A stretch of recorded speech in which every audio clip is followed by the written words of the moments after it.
Entrando Jesus no barco, estando em alto mar,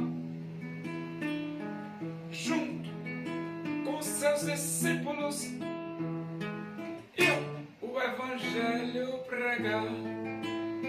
E uma grande tempestade sobrevém aquele mar. Seus discípulos, com grande medo, se puseram a clamar: salva-nos,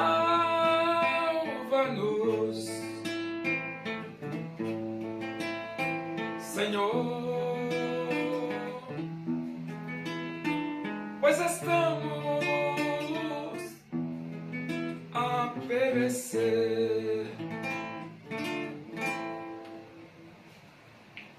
Vamos abrir a Bíblia Sagrada. Primeira Epístola de Paulo aos Coríntios, capítulo 15. Vamos ler do versículo 20 até o versículo 28. Mas de fato Cristo ressuscitou dentre os mortos, sendo ele as primícias do que dormem. Visto que a morte veio por um homem, também por um homem veio a ressurreição dos mortos. Porque assim como em Adão todos morrem, assim também todos serão vivificados em Cristo. Cada um, porém, por sua própria ordem. Cristo as primícias, depois os que são de Cristo na sua vida. E então virá o fim, quando ele entregar o reino ao Deus e Pai, quando houver destruído todo o principado, bem como toda potestade e poder. Porque convém que ele reine até que haja posto todos os inimigos debaixo dos pés. O último inimigo a ser destruído é a morte. Porque todas as coisas sujeitou debaixo dos pés. E quando diz que todas as coisas lhe estão sujeitas, certamente exclui aquele que tudo lhe subordinou. Quando, porém, todas as coisas lhe estiverem sujeitas, então o próprio Filho também se sujeitará àquele que todas as coisas lhe sujeitou, para que Deus seja tudo em todos. A ressurreição de Cristo é o fundamento da pregação do Evangelho de nosso Senhor e Salvador Jesus Cristo, assim como a sua morte. Por que nós podemos dizer hoje que só Jesus Cristo salva? Porque Jesus morreu e porque Jesus ressuscitou. Se Jesus não tivesse morrido e se Jesus não tivesse ressuscitado dentre os mortos, nós não poderíamos dizer que só Jesus Cristo salva. Portanto, as duas colunas que sustentam a pregação do Evangelho é a morte de Jesus e a ressurreição de Cristo. É por isso que Paulo, aqui nesse versículo 20, ele diz: mas, de fato, Cristo ressuscitou dentre os mortos. Mas, de fato, verdadeiramente, Cristo ressuscitou dentre os mortos. Paulo podia dizer isso? Sim, ele podia. Porque Paulo, ele viu Jesus ressuscitado, mesmo como por um nascido fora de tempo. Mas ele viu. E mais de 500 irmãos também viram Jesus ressuscitado. Então a ressurreição de Jesus é um fato incontestável. não tem como se contestar a ressurreição de Jesus. E então ele diz, visto que a morte veio por um homem, também por um homem veio a ressurreição dos mortos. Ou seja, a morte entrou no mundo através de Adão. E a ressurreição veio através de Cristo. E ele diz, porque assim como em Adão todos morrem, assim também todos serão vivificados em Cristo. Então, em Adão todos morrem, isso é lógico, né? Só que, por exemplo, quando Jesus morreu e quando Jesus ressuscitou, agora em Cristo todos serão vivificados. Isto significa dizer que o homem morto nos seus delitos e pecados, ele, através de Jesus, ele pode ter vida e vida eterna.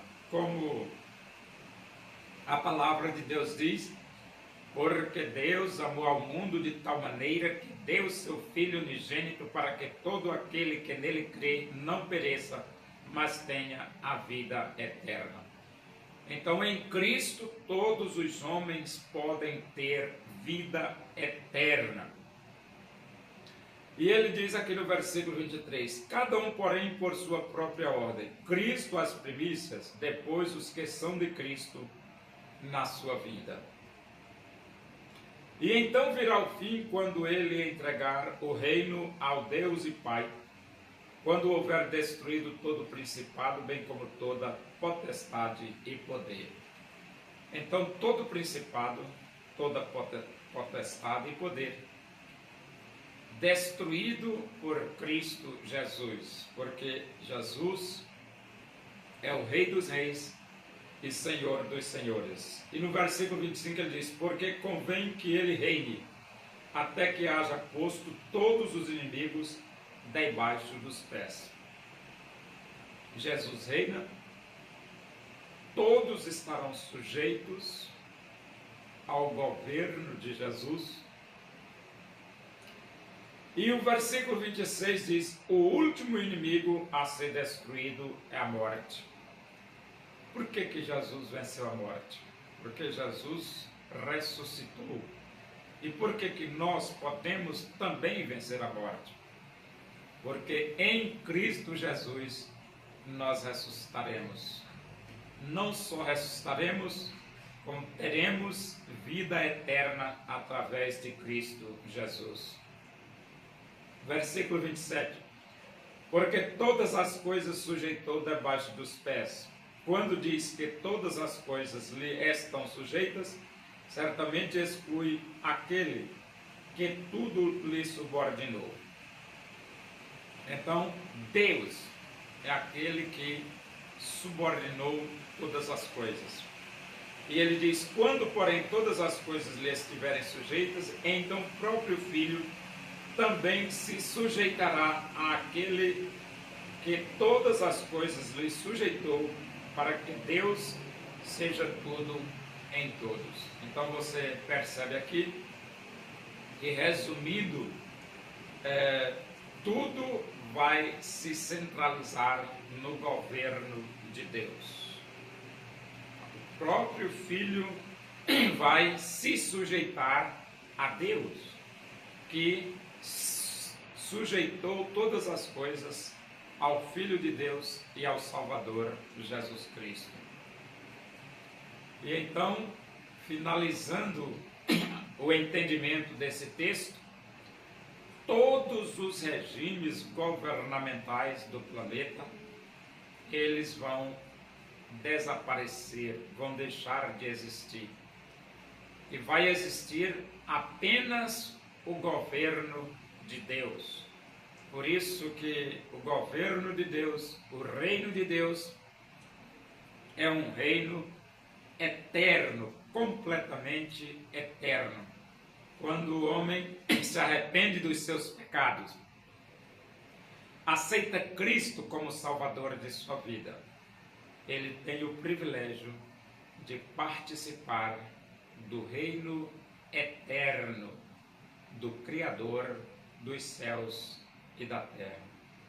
E se você ainda não tomou uma decisão de aceitar Cristo como seu Salvador, o privilégio é seu de assim fazer, abrir o seu coração e aceitar Jesus.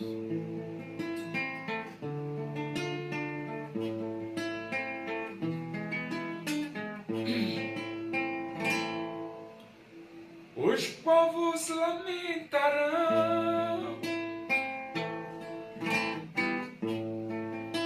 a vinda do Filho do Homem,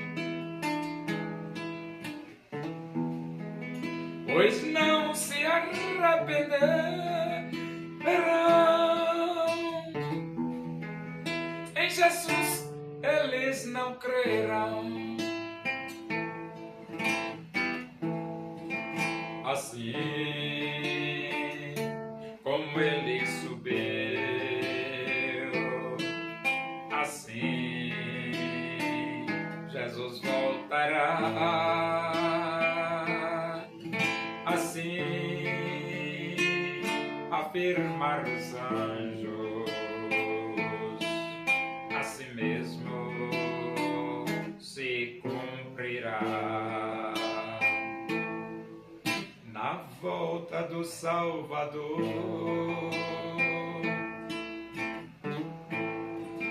a igreja se alegrará,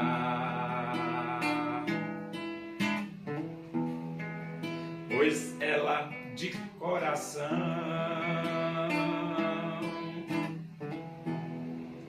a Jesus quis aceitar. Assim como ele subiu, assim Jesus voltará. Assim afirmar os anjos, assim mesmo se cumprirá.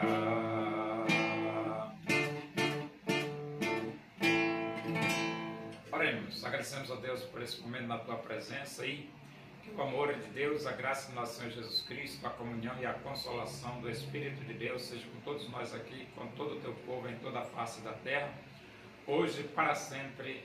Amém. Bom dia, que Deus vos abençoe.